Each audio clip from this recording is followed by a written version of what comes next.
नमस्कार दोस्तों, स्वागत है आप सभी का आज की हमारी इस खास वीडियो में। श्री राम और सीता के साथ लक्ष्मण के वनवास के समय सिर्फ इन तीनों ने ही माता कैकेयी की जिद के आगे वृहद त्याग नहीं किया, बल्कि इन तीनों की तपस्या के साथ ही लक्ष्मण की नवविवाहिता पत्नी उर्मिला ने भी त्याग और तपस्या की। ऐसी मिसाल दी जो नारी जाति के सम्मान को इतिहास में और उच्च स्थान प्राप्त कर गई। क्या आप जानते हैं कि लक्ष्मण जी शेषनाग का अवतार थे और श्री राम विष्णु जी के अवतार थे।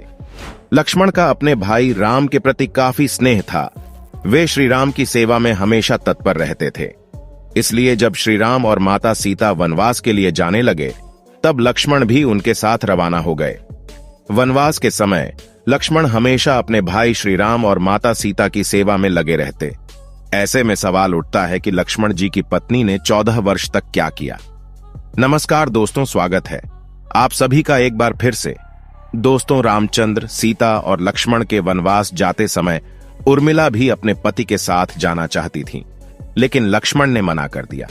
कहा कि वृद्ध माता पिता की देखभाल करना ही उनका कर्तव्य है।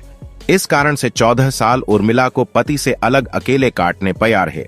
लेकिन उर्मिला ने इन 14 वर्षों तक क्या किया? अगर आप जानते हैं तो कमेंट्स में अपने विचार जरूर पेश कीजिएगा। अगर नहीं तो इस वीडियो में बने रहिए हमारे साथ अंत तक। इसके अलावा लक्ष्मण की पत्नी उर्मिला को लेकर यह वर्णित है कि वह नाग लक्ष्मी का अवतार थीं और शेषनाग का नाग लक्ष्मी से त्रेता युग में विवाह हुआ था। लक्ष्मण और उर्मिला के 2 पुत्र थे, जिनका नाम अंगद और चंद्रकेतु था। रामायण के अभी इतने रहस्य अनजाने हैं जिसकी कल्पना करना भी हमारे लिए मुश्किल होता है। रामायण एक अथाह सागर की भांति है, जिसमें डुबकी लगाने पर भी इसकी गहराई का अंदाजा नहीं लगाया जा सकता। रामायण की घटनाओं का अलग अलग तरीके से व्याख्यान किया गया है। रामायण के कुछ विशेष पात्रों अथवा चरित्रों की बात तो सभी करते हैं, लेकिन एक ऐसा भी पात्र है जिसकी चर्चा विरले ही कहीं मिलती है।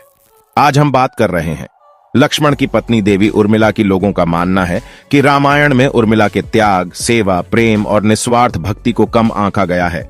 रामायण में देवी उर्मिला एक साधारण महत्व की तरह अंकित की गई हैं, जबकि सत्य यह है कि उर्मिला का त्याग और समर्पण अतुलनीय था, अनमोल था। उर्मिला ने जो दुख सहे उस पर तो वो आंसू भी नहीं बहा पाई। बावजूद इसके रामायण में उर्मिला और उनके योगदान को वो जगह नहीं मिल पाई जिसकी वे हकदार थीं। तो चलिए जानते हैं त्याग और समर्पण की अतुलनीय प्रतिमूर्ति देवी उर्मिला को। राजा जनक की असीम सुंदरी कन्या और महाराज दशरथ की पुत्र वधू देवी उर्मिला माता सीता की ही छोटी बहन थी। उनका विवाह भगवान राम के अनुज लक्ष्मण के साथ हुआ था। राम के वनवास जाने के समय उर्मिला भी एक पतिव्रता स्त्री की तरह अपने पति लक्ष्मण जी के साथ जाना चाहती थीं, लेकिन लक्ष्मण जी ने उन्हें ले जाने से इनकार कर दिया। उर्मिला ने बहुत मिन्नतें की।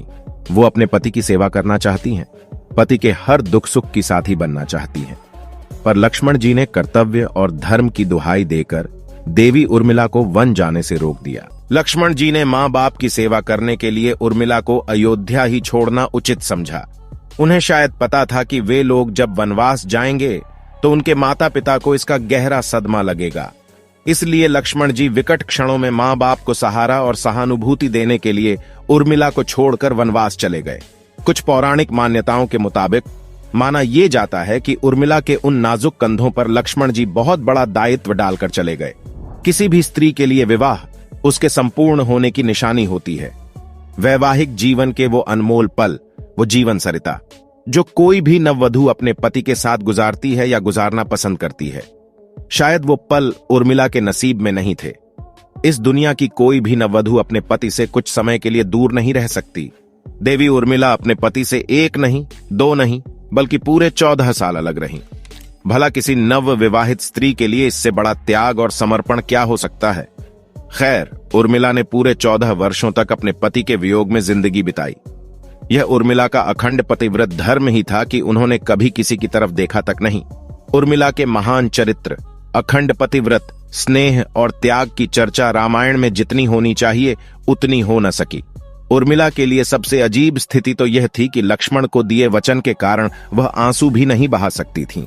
अगर उर्मिला पति के वियोग में आंसू बहाती और अपने दुख में डूबी रहती तो फिर परिजनों का ख्याल कैसे रख पाती? यह शायद ही कोई कल्पना कर सकता है कि किसी नव विवाहित स्त्री के लिए अपने पति को 14 वर्षों के लिए अपने से दूर जाते देखना और उसकी विदाई पर आंसू भी न बहाना कितना कष्टकारी होता है। जब श्री राम जी के वनवास के बाद महाराज दशरथ स्वर्ग सिधार गए, तब भी अपनी वचनबद्धता के कारण उर्मिला नहीं रोई। आखिर उस हृदय विदारक क्षण में अपने को संभालना उर्मिला के लिए कितना मुश्किल भरा पल रहा होगा। वन में जब राम और सीता अपनी कुटिया में विश्राम कर रहे थे, तो लक्ष्मण प्रहरी के रूप में कुटिया के बाहर पहरा दे रहे थे। तभी रात में उनके समक्ष निद्रा देवी प्रकट हुई। तब लक्ष्मण ने निद्रा देवी से वरदान मांगा कि उन्हें 14 वर्षों के लिए निद्रा से मुक्त कर दें। निद्रा देवी ने लक्ष्मण को वरदान दे दिया, लेकिन साथ में यह भी शर्त रखी कि उनके हिस्से की निद्रा को किसी न किसी को लेना पड़ेगा। तब लक्ष्मण ने निद्रा देवी से निवेदन किया कि उनके हिस्से की निद्रा उनकी पत्नी उर्मिला को दे दी जाए। कहा जाता है कि निद्रा देवी के इस वरदान के कारण ही उर्मिला 14 वर्षों तक सोती रही थी और लक्ष्मण जी जागते रहे थे। कहते हैं वनवास से अयोध्या लौटने के बाद जब भगवान राम का राज्याभिषेक हो रहा था, तो उस समारोह में उर्मिला भी थी, लेकिन वह नींद की अवस्था में ही थी। यह देखकर लक्ष्मण उनके ऊपर जोर जोर से हंसने लगे। यह देखकर वहां मौजूद सभी लोग दंग थे। तब लक्ष्मण ने बताया कि उर्मिला अभी नींद में है, जब मैं उबासी लूंगा तभी उर्मिला की नींद टूटेगी। यह सुनकर सब लोग हंसने लगे और उर्मिला आहत होकर वहां से चली गईं। दरअसल निद्रा देवी से उन्होंने कहा था कि वो 14 वर्ष उन्हें परेशान नहीं करेंगी और उनकी पत्नी उर्मिला उनके स्थान पर सोएंगी।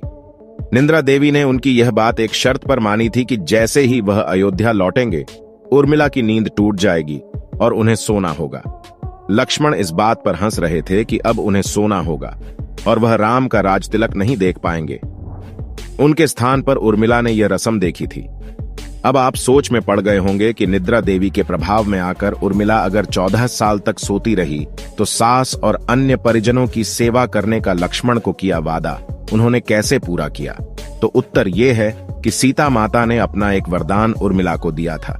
उस वरदान के अनुसार उर्मिला एक साथ 3 कार्य कर सकती थी, तो इस तरह उन्होंने अपना वादा पूरा किया। रामायण के एक रोचक किस्से में यह भी बताया गया है कि जब लक्ष्मण जी वन से आए और पत्नी के कक्ष में गए, तो उन्हें देखकर पत्नी भयभीत हो गई और पहचाने से इनकार कर दिया। इसकी वजह यह थी कि 14 साल तक उर्मिला सोती रही थी और इतने दिनों लक्ष्मण जी को उन्होंने देखा भी नहीं था। लक्ष्मण के उर्मिला से अंगद और चंद्रकेतु नाम के 2 पुत्र तथा सोमदा नाम की एक पुत्री उत्पन्न हुई। अंगद ने अंगदियापुरी तथा चंद्रकेतु ने चंद्रकांतापुरी की स्थापना की थी। उर्मिला के पतिव्रता का बल एक अन्य कथा अनुसार लक्ष्मण की विजय का मुख्य कारण बना। इसलिए इतने सारे त्याग, बलिदान और कष्ट सहने के बावजूद भी वचनों में बंधी देवी उर्मिला रामायण में नेपथ्य में रहीं। उर्मिला ने जो सहा शायद ही आज की कोई स्त्री ऐसा कर पाए।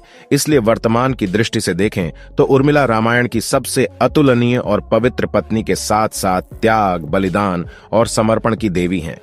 आज की पीढ़ी के लिए उर्मिला का व्यक्तित्व सबसे ज्यादा सम्माननीय और पूजनीय होना चाहिए। तो दोस्तों, आपको वीडियो कैसी लगी और आप क्या कहना चाहेंगे, उर्मिला के बारे में कमेंट्स में जरूर बताइएगा। इसी के साथ वीडियो पसंद आया तो दोस्तों वीडियो को लाइक करें, चैनल को सब्सक्राइब करें। मिलते हैं किसी अन्य वीडियो में, तब तक के लिए आप सभी को जय सिया राम।